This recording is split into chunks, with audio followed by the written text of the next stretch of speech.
사도신경으로 신앙 고백 드립니다. 나는 전능하신 아버지 하나님 천지의 창조주를 믿습니다. 나는 그의 유일하신 아들 우리 주 예수 그리스도를 믿습니다. 그는 성령으로 잉태되어 동정녀 마리아에게서 나시고 본디오 빌라도에게 고난을 받아 십자가에 못 박혀 죽으시고 장수된 지 사흘 만에 죽은 자 가운데서 다시 살아나셨으며 하늘에 오르시어 전능하신 아버지 하나님 우편에 앉아 계시다. 거기로부터 살아있는 자와 죽은 자를 심판하러 오십니다. 나는 성령을 믿으며 거룩한 공교회와 성도의 교제와 죄를 용서하는 것과 몸의 부활과 영생을 믿습니다. 아멘.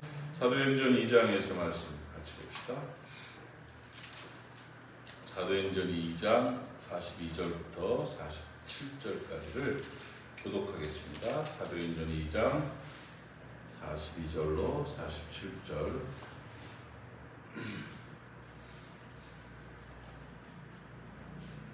42절부터 47절까지 42절 제가 읽습니다. 그들이 사도의 가르침을 받아 서로 교제하고 떡을 떼며 오로지 기도하기를 힘쓰니라.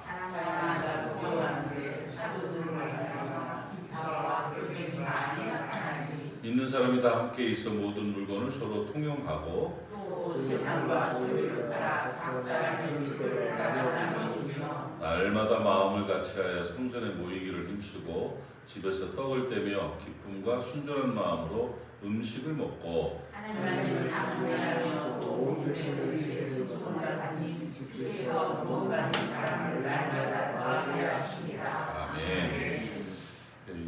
예루살렘 교회가 이렇게 좋은 교회였다는 것을 소개하고 있고, 이것은 단순한 소개가 아니고 모델입니다. 모범입니다.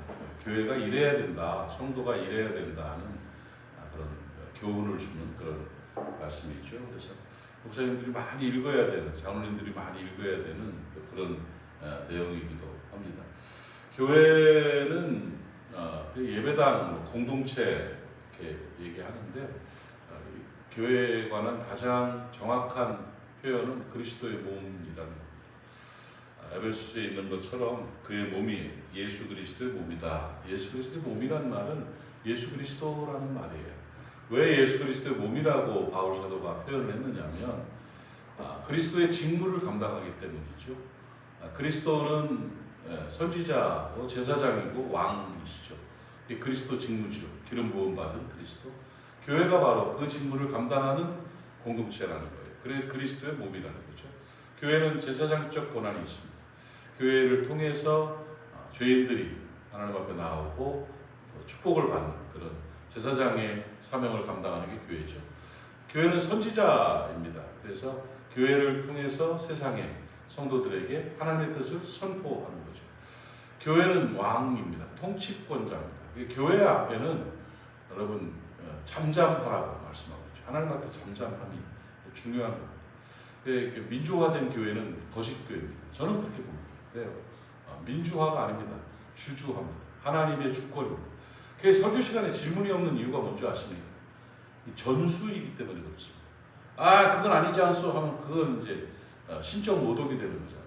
그러니까 이게 교회라는 것은 통치권이에요. 통치권.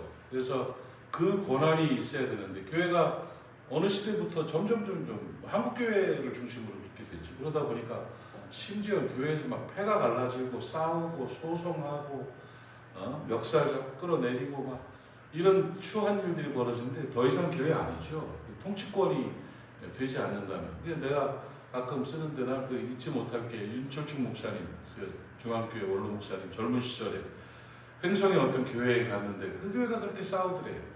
머리통 터지게 싸우는데 우리 이성봉 목사님이 조카뻘 되시거든요. 그 이성봉 목사님께 편지를 보내가지고 그 당시 뭐 전화도 없고 그러니까 편지를 보내가지고 이런 일이 있는데 목사님 이 교회를 어떻게 해야 내가 이길 수가 있고 이 교회를 지킬 수가 있고 이 교회를 회복시킬 수가 있겠습니까? 그러면서 줄줄이 그 내용들 어느 장로가 부딪혔고 어느 뭐 다 써가지고 편지를 보냈는데 이성봉 목사님 딱 한마디 딱 썼더래요. 떠나라. 싸우는 교회, 불없는 교회, 그 교회 아니다. 떠나라. 그러더래요. 그래가지고 그 충격을 받은 거죠. 어떻게 잘 지켜봐라, 회복시켜라. 가르쳐라 할 줄 알았더니 교회 아닌데 목사가 왜 거기 있냐? 떠나라. 그래가지고 떠나서 오신 게 중앙성결교회로 오셔가지고 춘천에서 제일 큰 교회로 사역하시고 이 이야기를 그 윤철중 목사님께 직접 들었어요. 직접 그 얘기를 해주시더라고요. 그러니까 교회는 교회여야 되고 불이 있어야 교회다. 불이라는 게 뭐야? 성령이에요.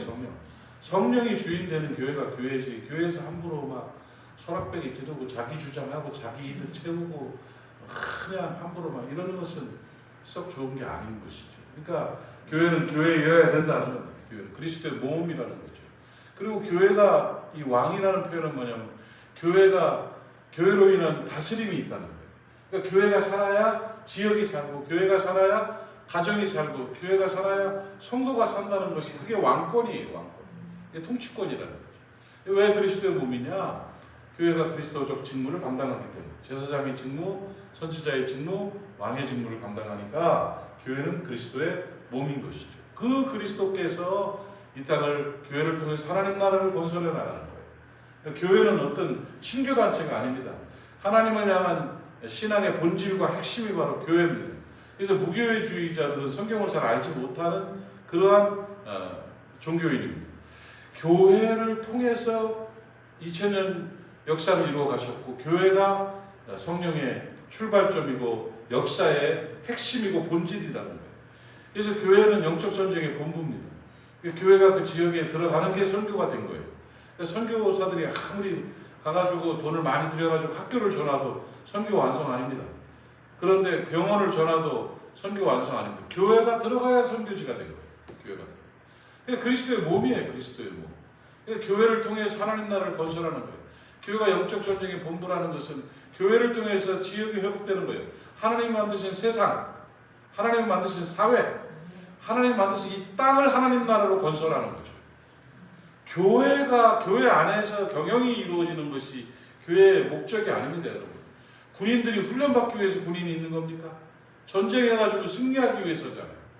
그러니까 이 교회라는 것은 바로 그 사명이 있습니다. 이 교회 경영 논리가 들어가면 안 돼요. 교회는 경영이 아니라 영적 전쟁의 본부예요. 그래서 단단하게 무장이 되어서 성도들이 가는 곳마다 하나님 나라가 건설되는 거예요. 성도들이 들어간 가정이 하나님 나라가 되고 성도들이 들어간 직장이 하나님 나라가 되고 캠퍼스가 하나님 나라가 되고 목사가 가는 곳마다 하나님 나라를 건설하고 하나님의 정의, 하나님의 사랑, 하나님의 거룩함과 다스림이 나타나는 그 땅을 만드는 게 바로 교회라는 거죠. 그러니까 교회가 핵심이고 교회가 본질이 되는 거예요.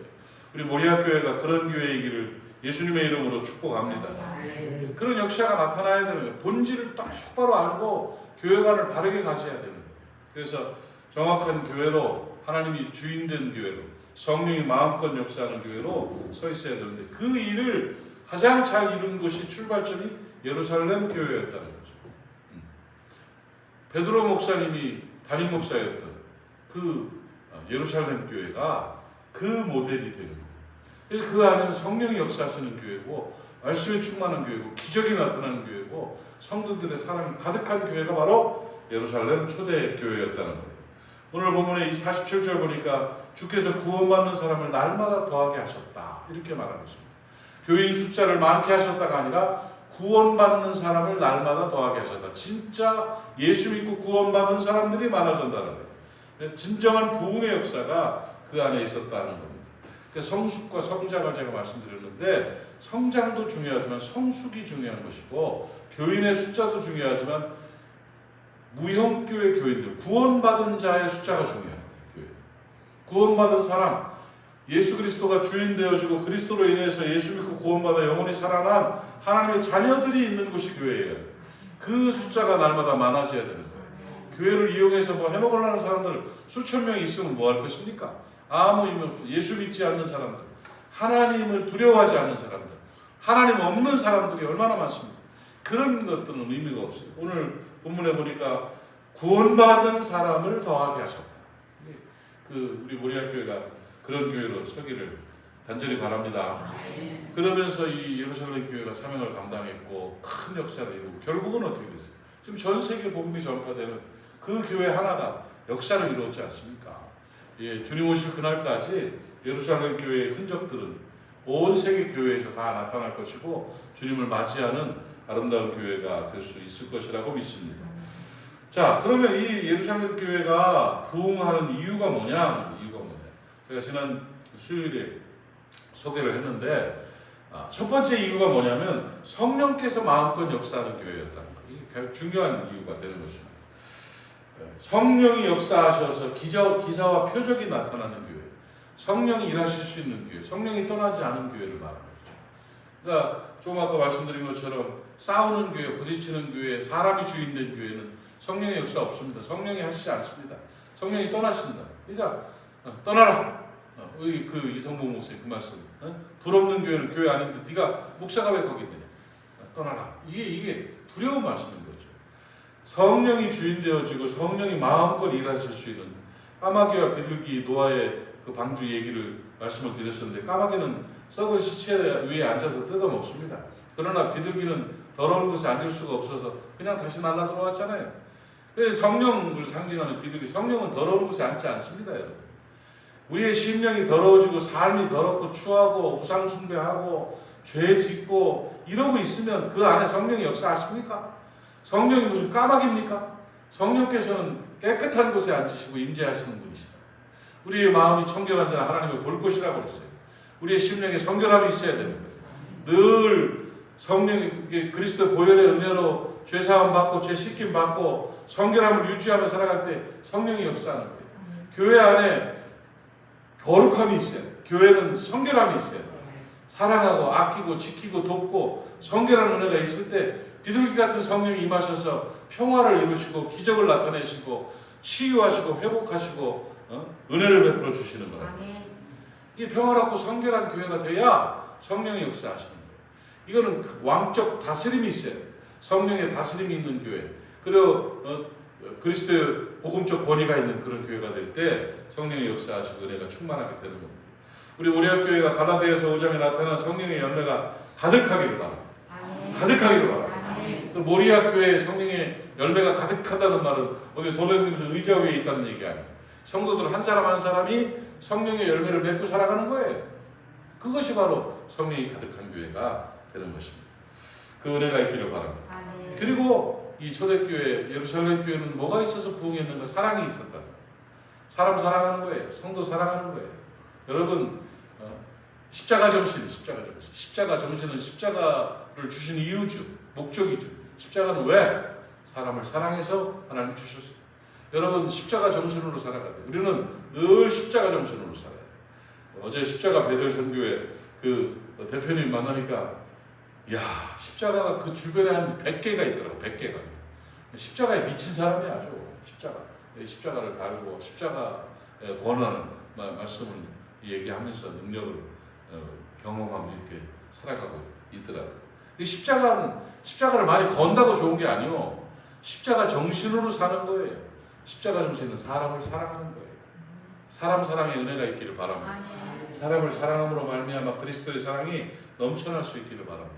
예수께서는 가장 중요한 제자들에게 가장 중요한 그 핵심적인 계명을 주셨잖아요.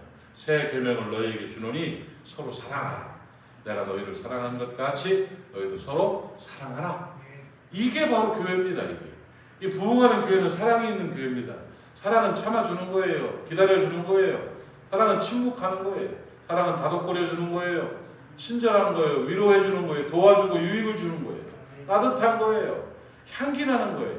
그런 사랑으로 우리가 살아갈 때 그때 그 교회는 부흥하게 되고 하나님의 역사가 나타나게 되는 것입니다. 우리 모리아교회가 그런 교회이기를 바랍니다. 점점 더 성령이 강하게 역사하시고 점점 더 사랑이 넘쳐나는 그런 교회가 될 때 예루살렘 교회에 베푸셨던 하나님의 역사하심이 그대로 우리에게도 나타날 줄로 믿습니다. 한 가지만 선포하고 말씀을 마칩시다. 내가 모리아 교회입니다. 시작. 내가 모리아 교회입니다. 그렇습니다. 내가 모리아 교회입니다. 내 안에 성령이 충만하시고 내 안에 그리스도의 사랑이 충만한 복된 모리아 교회로 살아가시기를 예수님의 이름으로 축복합니다. 기도합시다. 하나님 아버지 은혜를 감사합니다. 그리스도의 몸된 교회 안에 우리들을 제자로 삼아주시고 자녀로 삼아주시어서 우리 모리아 교회 안에서 하나님의 역사를 이루며 살아갈 수 있도록 은혜 주시니 감사합니다. 우리 모리아 교회가 초대 예루살렘 교회와 같이 좋은 교회이기를 원합니다. 성령께서 역사하시는 교회, 그리스도의 사랑이 넘치는 교회가 되게 해 주시옵시고, 내가 바로 모리아 교회라는 사실을 깨닫고 내 안에 성령이 역사하실 수 있도록 내어드리고, 내 안에 그리스도의 사랑이 넘쳐나는 사랑을 실천하는 내가 될 수 있도록 이는 은혜 베풀어 주옵소서. 우리 모리아 교회가 주 안에서 복된 교회로 사명 잘 감당케 하옵시고, 우리 모리아 교회에 속한 모든 성도들 한 사람 한 사람 지켜주시고, 우리 하나님께서 도와주시어서 오늘도 아끼시는 은혜가 있고 도우시고 지키시는 은혜가 있고 고치시고 이끄시는 은혜가 있게 하여 주시옵소서. 새벽을 지키는 하나님의 사람들 기도하는 것마다 이루어 주시옵소서. 예수님의 이름으로 축복하고 기도하옵나이다. 아멘. 하늘에 계신 우리 아버지, 아버지의 이름을 거룩하게 하시며 아버지의 나라가 오게 하시며 아버지의 뜻이 하늘에서와 같이 땅에서도 이루어지게 하소서. 오늘 우리에게 일용할 양식을 주시고 우리가 우리에게 잘못한 사람을 용서하여 준 것 같이 우리의 죄를 용서하여 주시고 우리를 시험에 빠지지 않게 하시고 악에서 구하소서. 나라와 권능과 영광이 영원히 아버지의 것입니다. 아멘.